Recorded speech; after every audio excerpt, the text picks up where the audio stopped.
ಏನೋ ಸ್ವಲ್ಪ ಎಲ್ಲ ವೇಷ ಮರೆಸಿಕೊಂಡು ಬಂದರು, ಎಷ್ಟು ಲಿಪ್ಸ್ಟಿಕ್ ಹಚ್ಕೊಂಡು, ಎಷ್ಟು ಕಾಡಿಗೆ ಹಚ್ಕೊಂಡು, ಎಷ್ಟು ಇದು ಮಾಡಿದ್ರು ಸ್ವಲ್ಪ ಬೆಳಕಿಗೆ ಬಂದ ತಕ್ಷಣ ಎಲ್ಲ ಗೊತ್ತಾಗ್ಬಿಡುತ್ತೆ. ಲೈಟಲ್ಲೆಲ್ಲ ಚಂದ ಕಾಣ್ತಾ ಇರುತ್ತೆ ಆ ಸ್ಟೇಜಲ್ಲಿ ಅಥವಾ ಶೋಕೇಸಲ್ಲಿ ಸೀರೆ ಅಥವಾ ಹುಡುಗಿ.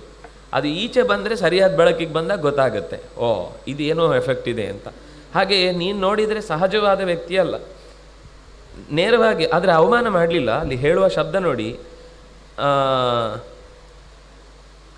ರಾಕ್ಷಸಿ ಪ್ರತಿಭಾಸಿಮೆ, ನೀನು ನೋಡಲಿಕ್ಕೆ ಮನೋಜ್ಞಾಂಗಿ, ಚಂದದ ಶರೀರವನ್ನು ತೊಟ್ಟಿದ್ದಿ.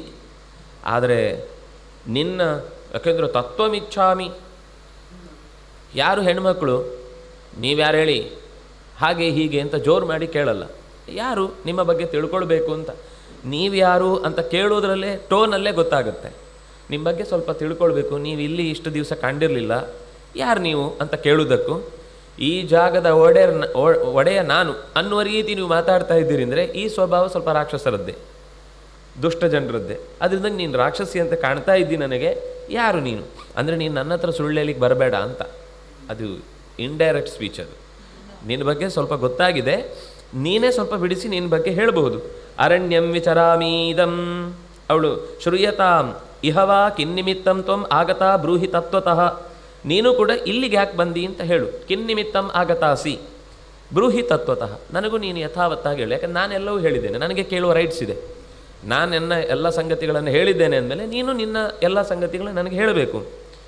ಸಾಬ್ರವೀತ್, ಅದಕ್ಕೆ ಅವಳು ಪ್ರತಿಯಾಗಿ ಶ್ರೂಯತಾಂ ರಾಮ ವಕ್ಷ್ಯಾಮಿ, ಹೇಳ್ತೇನೆ ನನ್ನ ಕಥೆ ಏನು ಅಂತ. ತತ್ವಾರ್ಥಂ ಅಹಂ ಶೂರ್ಪಣಖಾ ನಾಮ ರಾಕ್ಷಸಿ ಕಾಮರೂಪಿಣಿ, ನೀನು ಗೆಸ್ ಮಾಡಿದ್ದು ಕರೆಕ್ಟು, ನಾನು ರಾಕ್ಷಸಿಯೇ. ಶೂರ್ಪಣಖ ಅಂತ ನನ್ನನ್ನು ಕರೀತಾರೆ. ಈ ರೂಪ ಹೇಗೆ? ಕಾಮರೂಪಿಣಿ, ಬಯಸಿದ ರೂಪವನ್ನು ತೊಡುವ ಶಕ್ತಿ ನಮಗಿದೆ.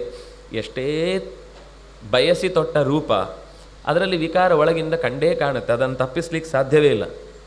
ಎಷ್ಟೇ ಚಂದದ ಸೀರೆ ಉಟ್ಟರು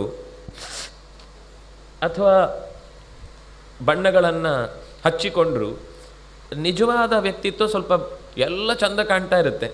ಬಾಯಿ ತೆಗೆದಾಗ ಗೊತ್ತಾಗುತ್ತೆ. ಮಾತಾಡುವ ರೀತಿಯಲ್ಲಿ ಅವರು ಏನೋ ತುಂಬ ಸೊಫೆಸ್ಟಿಕೇಟೆಡ್ ಅನ್ನೋತಾರೆ, ಮಾತಾಡಬಾರ್ದು ಕೂಡಿಸಿರ್ತಾರೆ. ಏನೋ ಒಂದು ವಿಷಯ ಕಂಡಾಗ ಬಾಯಿ ತಪ್ಪಿ ಮಾತಾಡಿಬಿಟ್ಟಾಗ ಎಲ್ಲ ಗೊತ್ತಾಗ್ಬಿಡುತ್ತೆ.